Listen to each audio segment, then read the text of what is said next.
Operation Truth, the show they don't want you to see. Now, here's your host, Lou. Hi, everyone. This is Operation Truth. My name is Lou Palumbo, and my co-host is Tom Fuentes. I constantly remind you of Tom's background. He's a former assistant director of the F.B.I. There are not many of them during any tenure of a director. I think there's maybe three. Tom can elaborate further on that when we have him on. But, interestingly enough, we've lived the exact same decades and are generationally tied. He's literally one day older than I am. We were born the same year. He was born the day before me. And our journeys have had some similarity. I suspect that I'm just kind of spitballing, but I have a feeling Tom was a bit more disciplined in his younger years than I was. I was kind of flying off the hinge, running around Studio 54 and as many places as I could find fun. Sorry, folks. In any case, we're living in a divided country. We're living in a country that we're questioning everything and everyone today. And at the root of the problem, and I think most people will agree with this, is the media. They're creating your narrative and your optic. They are so polarizing, it's scary. This isn't about journalism anymore. It's about bias. It's about agenda.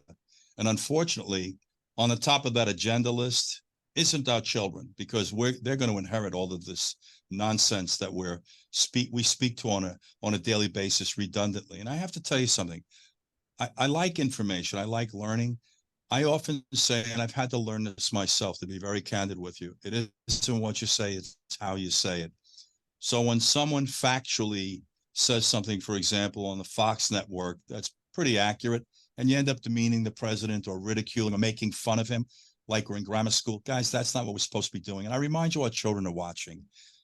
We have such distrust in this country today, you could cut it with a knife. And I'm trying to figure out what everybody's agenda is. I see everybody's pulling at the threads of this country. I have just a quick comment to make, that if you think this place is so damn bad, go someplace else, unless you're prepared to stay here with me and try to make it someplace better, which is not what I sense. All I listen to is a bunch of people whining every day about how they've been wronged currently and through history. I got the memo. We made a load of mistakes here, guys. I got it. Slavery was wrong. Ethnically cleansing the indigenous people was wrong. We've made tons of mistakes. Foreign policies of ours have been wrong. This is my attitude. It's quite simple. Learn from the mistakes of the past and forge forward. If you linger on these mistakes and you pigeonhole yourself into being preoccupied with them on a daily basis, we will have no forward movement, which is what we're having now. But I want to now go back to Tom, and we're going to continue this conversation we started last week about post-John F. Kennedy assassination. We spoke a little bit about the Vietnam War, and it was really the first time that you saw a generation of young Americans, not all, but mostly, to be candid with you, speak out against the government and question its intent, its motivation, and really start to address the honor and the integrity attached to this government. So, Tom, I welcome you back. Pleasure to have you as a co-host here with me. You are a wealth of information. I tell people every day, I feel very fortunate to have bumped into the way we did at CNN a number of years ago. We just kind of, I don't know if we hit it off, but we had certain commonality in our thinking. And I think it's rather simple. We love this country. And for everybody taking it for granted, and there's more people that are than aren't, guys, you better wake up. This is coming hard and fast at you. I use this expression, you got to see the forest for the trees. But Tom, pick up where we left off last week. We were talking about Vietnam and the instability, that was riddling this country, questioning of authority, pushback on the police, pushback on the military. And let's kind of go forward for a decade at least, Tom, because this has just followed us right up to present, and it's an explanation as to why we are as unstable as we are. Go ahead, Tom. Okay, Lou, in the early days of the Vietnam War, a lot of people believed that if we just put more resources into South Vietnam, the war could be won.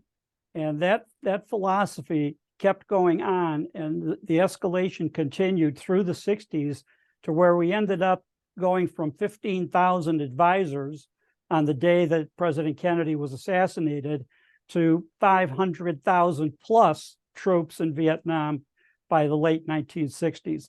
And one of the things, we're talking about how the government lost its credibility. And among other things, we have the Pentagon Papers come out. The Rand Corporation does a study for the Department of Defense and basically indicates that at the present course and speed, we're not going to win this war. Things are going to go bad. And one of the people working at that think tank, Daniel Ellsberg, decides to leak it. So he's sneaking out copies of documents from the Rand report and leaking them. And eventually this goes to the New York Times and the Washington Post, and a lawsuit that goes all the way to the Supreme Court, where the court rules that even though the documents were stolen, the newspapers have the right to go ahead and publish them. Since they didn't directly steal them or contract to have them stolen, but they've obtained the benefit of having the documents, they can go ahead and publish. And that begins, the public realizing, once again, we're being lied to by the government. We're going to win. We're on the right track, light at the end of the tunnel. And that's what, from Defense Secretary Robert McNamara, General Westmoreland running military operations in South Vietnam, we keep hearing this mantra of, we just need to send more people, more money, more equipment. We're going to win. I just want to interrupt you for a second, Tom, if I may. So guys, as you're listening to this, Tom just mentioned the fact that we're now in the mode of questioning the government's credibility again. And just to revisit it, the first time we really took a shot at that was as a result of the Kennedy assassination, correct, Tom? Right, the Warren report. Absolutely. So the American public is starting to connect the dots with the United States government, unfortunately. And everything I'm saying to you right now, guys, I firmly believe we can get this back on track with the right people, right voice of leadership.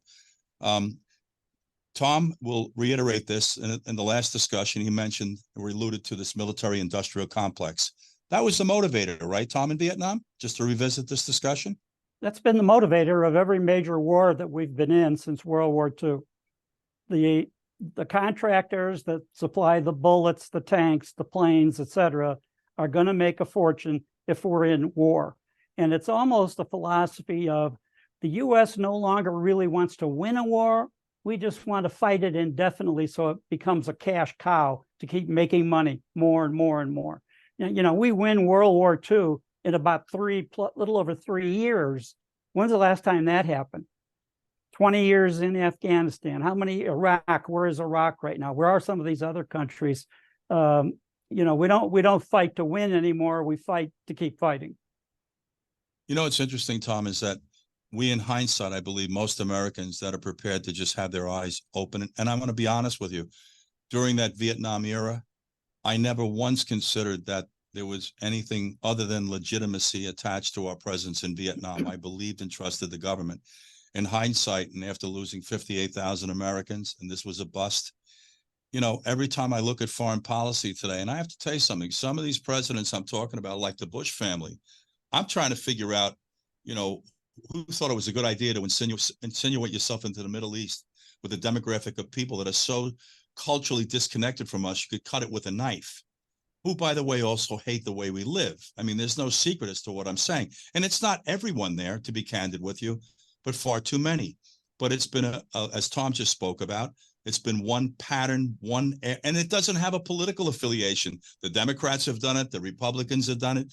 But the bottom line is we're having a credibility issue today that's rooted in our past. So, Tom, let's just go into the 70s for a moment and talk about Richard Nixon. If I could stop 1 second before we do that. Go ahead, sir. Toward the end of the 60s, one of the most trusted journalist and anchorman on TV was Walter Cronkite. And Walter Cronkite in the late 60s takes a trip to Vietnam. And he comes back from that trip saying, at best, we might have a stalemate. We're not going to win this war. And when he makes that statement, that's a time when journalism is trusted in the U.S., especially, unlike today. So here, Cronkite comes back, makes that statement. President Lyndon Johnson reportedly says, if we've lost Cronkite, we've lost the people. And that starts him thinking maybe he's not going to stay president or run for re-election and step out because the people are turning against us being in Vietnam, and they're not trusting what they're hearing from the military or from the White House. They are trusting what they hear from Walter Cronkite. Let me ask you this, Tom. What made Walter Cronkite feel that way? And, we're going to get into this whole 24-hour news cycle starting with CNN. But what do you think made him feel that way after visiting Vietnam? Well, he tells everybody that when he went there, he met with our military leaders. He met with mid-level soldiers, low-level soldiers. Everybody he's talking to are basically saying the opposite of what the government says, or what the White House line is about what we're doing there and how successful it is. And so he's hearing, wait a minute, it's not so successful. That's not the truth on the ground. And so he starts reporting the ground truth, as it became known, that we're not winning. And that's, again, just to remind everyone, that's the Johnson administration. So Johnson decides prudently to withdraw from consideration as being the president, and that ushered in the next generation of leadership, Republicans, with Richard Nixon. Let's start with Mr. Nixon. Well, President Nixon basically says that he's got a plan. When he's running in the campaign for election to president, I've got a plan. We're going to do this. We're going to get out. We're going to win. We're going to, he goes through a litany of things that he's going to do. And basically, when he gets in, he really doesn't do them. And then he starts to increase the bombing again in North Vietnam. He escalates the war. When he says he's going to lower it down and we're going to negotiate with the North Vietnamese, the negotiations don't lead to anything positive. And he starts increasing the bombing, increasing the pressure on North Vietnam. And eventually, by 1975, the U.S. decides to pull out. And that's where you see the pictures of the helicopters leaving the roof of the embassy in Saigon with people hanging on to the bottom of the helicopter. They get flown out into the ocean where aircraft carriers are waiting to take these refugees out. And you see that the helicopters, when they run out of room on the deck of these carriers, are pushed into the ocean to make room for more refugees. So that's how we end up losing, no matter how they cut it or how they try to write it. April of 1975, we bail out of Vietnam, and we're not going to go back. What's interesting also, you talk about Nixon escalating. I don't think people really understood the tactic he employed. It was carpet bombing with our B-52s that I suspect at times was almost indiscriminate. I wonder what the hell the poor people in Vietnam were thinking when this whole thing was going on. I'm just talking about the average guy, kind of like the average American, like the average Iranian, the average Russian. They're just people trying to get through the day, feed their families. I don't know if they had the big educational push in Vietnam as we did, but just taking care of their families. They're probably sitting there going like, what the hell is going on here? And why are we in the middle of this thing? There's something I learned along the way here. I listened to the country try to sell democracy. We wanted to give you the right to vote. And I think that's part of what took place in Vietnam. The thing I found interesting in life is that if you want people to follow you, take care of their children, invest in their children. They'll follow you off the ends of the earth. Guys, we're going to take a quick break. I'm going to come right back. We're going to continue with this little history lesson about America to just give you some insight. We're not telling you what to think here, guys. We're not telling you who to vote for. We're just giving you something to think about. It's called food for thought. Stay with us. I'm going to come right back with my colleague, Tom Fuentes. Be right back, guys. The world is in crisis, with political unrest and financially unstable countries trying to print their way to prosperity by taking on trillions of dollars of new debt. It's incredibly concerning. That's why you need to own silver as a hedge. So call today to receive the free hard asset information kit on how easy it is to own silver. Green energy demands will possibly turbocharge silver prices to 50, 100, even 300 an ounce, according to many experts around the world. Silver is a proven hedge against inflation. Since 1971, silver has returned over 11% when averaged yearly. Silver is a proven wealth preservation for hundreds of years. Hard Asset Management is a trusted leader in precious metals and rare coins for nearly 40 years. We have the guaranteed lowest prices, fast and easy ordering, expedited shipping, with award-winning customer service available 8 a.m. to 8 p.m. CST, Monday through Friday.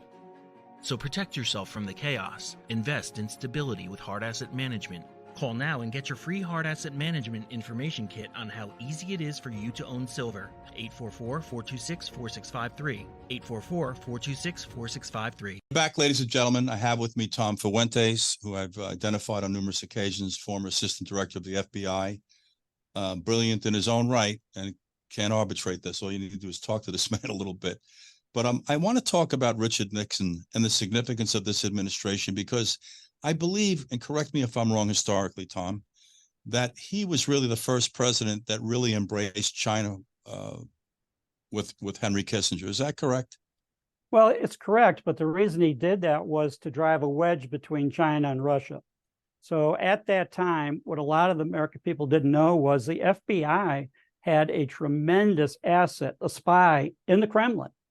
And that spy was letting us know what the attitude was going to be with Brezhnev and the other party leaders in Moscow if China was open to the United States. If Nixon and Kissinger make that trip to China, what are the Russians going to do?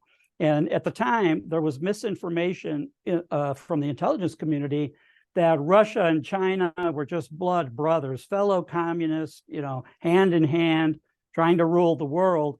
And the truth was there was tremendous mistrust, rivalry, and hatred, in essence, between the leadership of China and with Mao, basically Chairman Mao, and the leadership of the Soviet Union.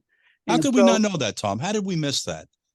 Was that a shortcoming on the intelligence community? I don't want to put the finger on the FBI because that's not something that normally they would have monitored. But wouldn't the intelligence community in general did miss that? Yes, they've missed a lot of things over the years, and that was one of them. What was the truth? They also missed thinking that the Soviet Union had a stronger economy than it did, or China had a stronger economy than it did, and it didn't. And luckily, the FBI source in the Kremlin, who was a high leader in the Communist Party, was funneling information back to the FBI saying they hate each other. And if Nixon makes that trip, it's going to even further widen the wedge between those two countries. And that's why he did it. He wasn't looking to save the world and we're going to improve the agricultural output for the people of China. It had nothing to do with that. It had to do with power politics at the international level. Tom, my assessment of it, and for whatever it's worth, I want to keep my remarks in context. It's an opinion, guys. It's an opinion. I think this breathing life into China has come back to bite us tenfold. I don't want to sit here and tell you that I had the answer on how to manage China in light of this discussion with concerns about their alliance with Russia. But I can just say one thing to you guys. We have over-empowered this entity. In fact, we've over-empowered quite a few entities that are offshore, which have a direct impact on our life today, our quality of life, and possibly even our national security. Tom, I want to talk about Watergate a little bit with Richard Nixon, if you would be so kind. Okay. Well, Watergate, Nixon, actually, there's no evidence that he actually ordered the break-in. So Watergate consists of several former CIA officers and a former FBI agent, G. Gordon Liddy, who break into the Democratic National Committee offices. Their headquarters was located in the Watergate Hotel office complex in Washington, D.C. So they go to do the break-in, and they do a very sloppy job and get caught. So where Nixon gets in trouble is then he and his staff around him in the White House decide we've got to cover this up. We've got to pay off these guys to keep them quiet. We've got to, and that's the cover-up, as they often say, is worse than the crime. And in this case, it was the cover-up of the Watergate, everything that they tried to do to cover it up that came back to haunt them.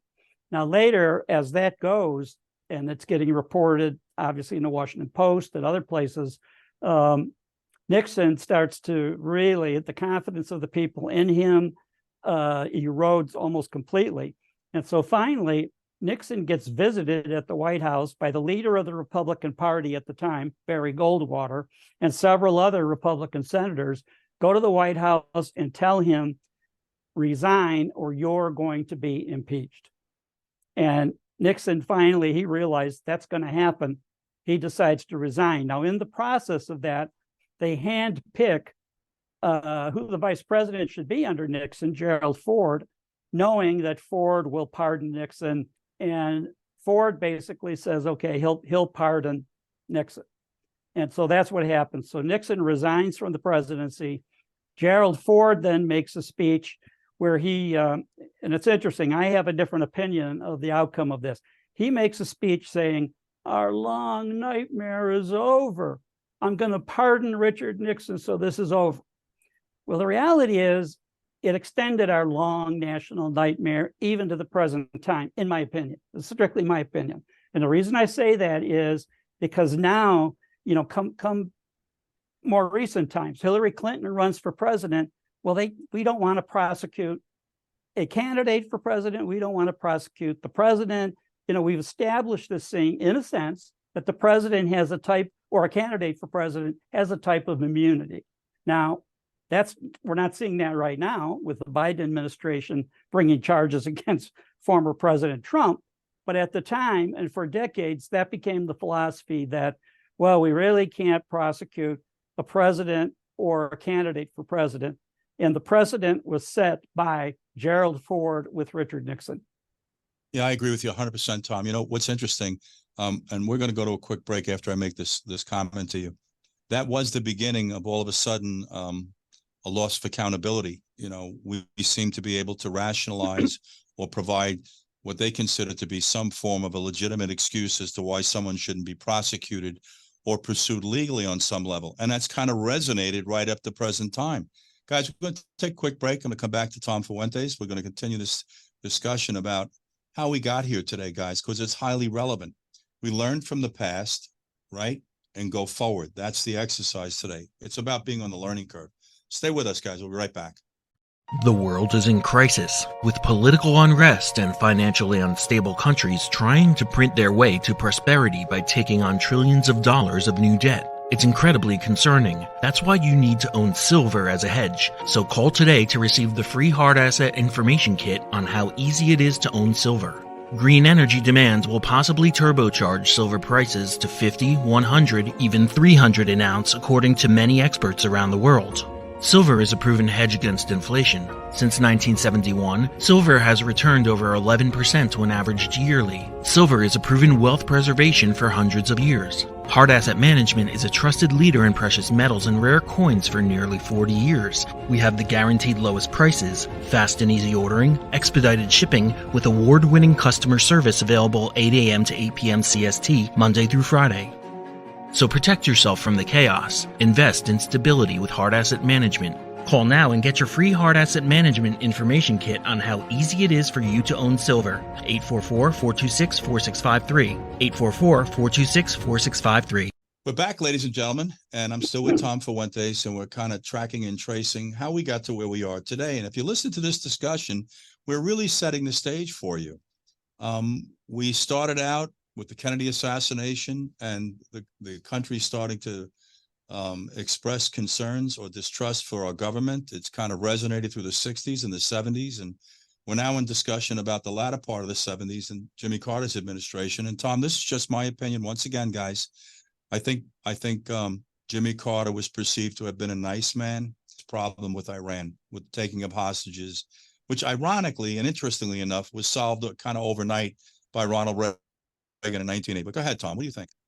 Well, I think that there was no question about it. You have 300 plus diplomats in the U.S. embassy in Tehran, Iran, become captured. You have the government of Iran taken over by Khomeini, and that whole group of fanatics who hold them hostage all that time.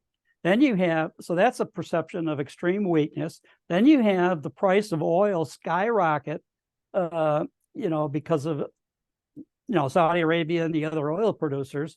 As a result of that, people are waiting in lines for hours to get gasoline for their cars. And then we go to rules where only even number of licenses can, license plates can refuel on one day and odd number the next day and all that. So that's a perception that things have gone really bad, even economically, for the mighty United States now is on our knees because of the oil producers in the Middle East.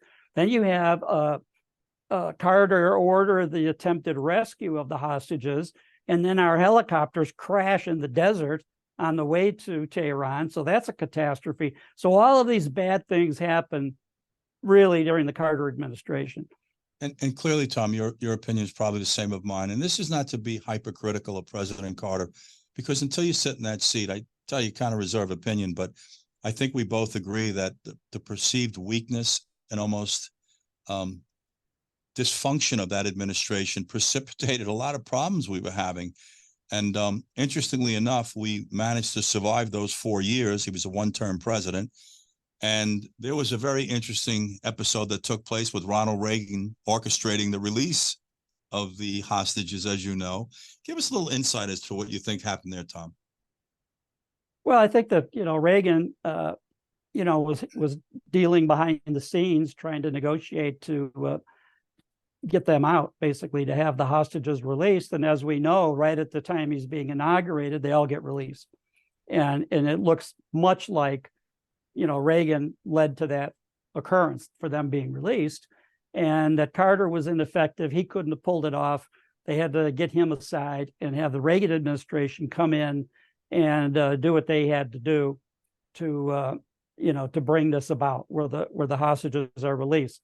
And then Reagan, in the beginning, a lot of people to this day historically think that the Reagan administration was wildly successful right from day one. It really wasn't. The first couple of years, we were in a recession. The economy was not doing well. He gets shot, luckily survives it. And things aren't going real well in the very beginning. And then they're criticizing his economic policies. He's going to cut taxes. That'll stimulate the economy to grow. All of the things that he says in the very beginning took a while to actually become fruitful, to actually be successful. Later they do. And then you see Reagan gain the stature, with the public that he eventually has. But it wasn't that way in the beginning. It was a very tough beginning for his administration. Tom, I hadn't been aware of that, because it did look like he was hitting the ball right out of the park, starting with the release of the hostages. But the thing that was interesting about President Reagan was he galvanized the country. I often reference John F. Kennedy, who I think did that, and the other gentleman who was president that did that as well was Ronald Reagan. In fact, I remind everyone, during his reelection, his second term, he won 49 of the 50 states, Tom, which is quite a feat. I don't know if we're ever going to see that happen again, because of how divided we are as a country on our inability to put aside our agenda and our politics for those things that might benefit our kids, which is just, cut through all of the animosity and the hate and hanging on to the past. And like I keep telling you, forge forward. Tom, I think I want to wrap it today, but I do want to come back next week, and I want to continue with the Reagan administration, because I think the latter part of his administration was rather interesting. And sadly, it was reported that he was having an episode of diminished capacity in the second part of his term. A very close friend of mine was a special agent in charge of his security detail when he was the president. So we're going to wrap for today, guys. Tom, I want to thank you for this insight, your wisdom, your research. And thank you. We're going to take this up again next week, Tom. And I want to continue with the discussion about Reagan's administration. And I want to go right into the Bush administration in 1991 with Iraq. Again, I hate to be so critical, and I'm not the smartest guy on the planet, to be honest with you. I'm just a knucklehead kid out of Brooklyn. But what we learn in law enforcement is to make assessments of potential scenarios, Tom, and start to think about how it's going to go bad. Part of what's going on in this country today, guys, is that we've surrendered the country to the best and the brightest. That demographic that was alluded to during the Kennedy administration. This is all I have to say to you. Look what the smart people have done to us. There is no substitute for common sense, logic, reason, decency, civility, empathy. All of these tools, what you must have as part of your skill set to lead and to govern and to inspire people and to galvanize people. They've left the conversation, guys. I don't know what else to say. We've lost a generation of children, which we're going to get into, Tom, when we get. Okay, Lou, could I make one preview for that episode next week? Absolutely. It'll be Ronald Reagan at the Berlin Wall saying, "Mr. Gorbachev, tear down this wall." And what year was that, Tom? That was toward the end of his administration, when the Soviet Union, everything starts to unravel for the Soviet Union, the Cold War, the idea that we have defeated the Soviet Union as the other superpower in the world. And that's followed by the U.S. being the only superpower. We're going to continue this conversation with Tom next week. I do want to just a few other closing remarks here today. You know, April 20th of 1999, we had a very distressing episode involving our children called Columbine. From that point moving forward, we kind of left the rails. You know, one of the things that bothers me about the country is this inability to tell us the truth, whether it has to do with the loss of generation of our children, gun control, what's driving the issues at the border, you know, your economy. Guys, there's no substitute for the truth, guys. That's it in a nutshell. Thank you for joining us today. Tom will be back next week, as I promised, and this has been Operation Truth.